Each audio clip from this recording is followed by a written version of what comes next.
अस्सलाम वालेकुम नाज़रीन, मेरा नाम डॉक्टर जवेरिया हयात खान है। मैं एक कंसल्टेंट जनरल सर्जन और यूरोलॉजिस्ट हूँ। आज का टॉपिक बहुत इंपॉर्टेंट है।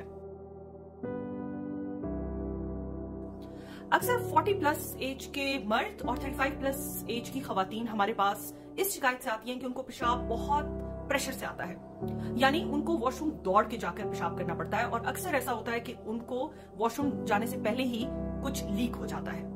इसके अलावा दिन में भी उनको कई दफा वॉशरूम आना जाना पड़ता है और रात में भी नींद से बार बार वॉशरूम के लिए जागना पड़ता है, जिससे उनकी नींद डिस्टर्ब होती है और दिन में उनके ऑफिस वर्क और कोई भी अगर वो काम करते हो उसमें प्रॉब्लम रहता है। और वो ये कहते हैं कि हमारी जिंदगी अजाब हो चुकी है क्योंकि हम सारा दिन वॉशरूम आते जाते रहते हैं। कहीं सफर पे जाना हो, किसी के घर जाना हो, तो ये एक बहुत एम्बैरेसिंग सिचुएशन है। आखिर ये मसला क्या है? क्या ये उनको बार बार इन्फेक्शन रहता है या ये कोई और मसला है? तो बेसिकली इस कंडीशन का नाम है ओवर एक्टिव ब्लैडर। ब्लैडर यानी आपका मसाना, जिसमें आपके गुर्दों से यूरेटर्स के जरिए आके एक बैग लाइक स्ट्रक्चर है ब्लैडर, जिसको उर्दू में मसाना कहते हैं, और उससे फिर यूरिन एक्सपेल आउट होता है बॉडी से। तो आपका ब्लैडर जब हद से ज्यादा ओवर सेंसिटिव हो जाए, यानी जरूरत से ज्यादा हसासियत हो जाए, उसको कहते हैं ओवर एक्टिव ब्लैडर। तो ये ब्लैडर ओवर एक्टिव क्यों होता है? इसकी चंद वजूहात जो हैं वो ये हैं कि जो मेल्स बहुत ज्यादा स्मोकिंग करते हैं, या कॉफी चाय का बेदरेख इस्तेमाल करते हैं, या बहुत ज्यादा फिजी ड्रिंक्स यानी कोक वगैरह का पीना, या अनहेल्दी कोलास वगैरह इसका इस्तेमाल करते हैं।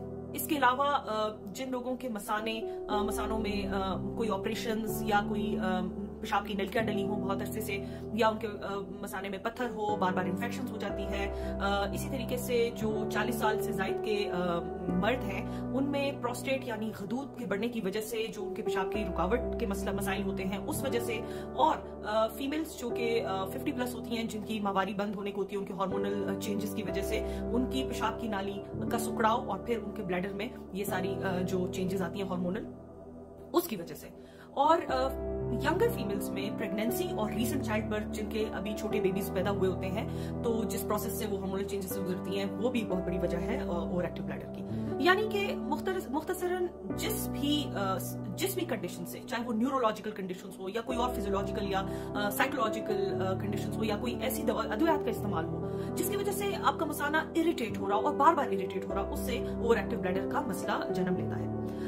ये जानना जरूरी है कि ये एक प्योरली क्लिनिकल डायग्नोसिस है। इसको सीटी या अल्ट्रासाउंड या किसी स्कोपीज वगैरह की मदद से नहीं देखा जा सकता। हाँ, अलबत्ता ये टेस्ट क्यों काम आते हैं?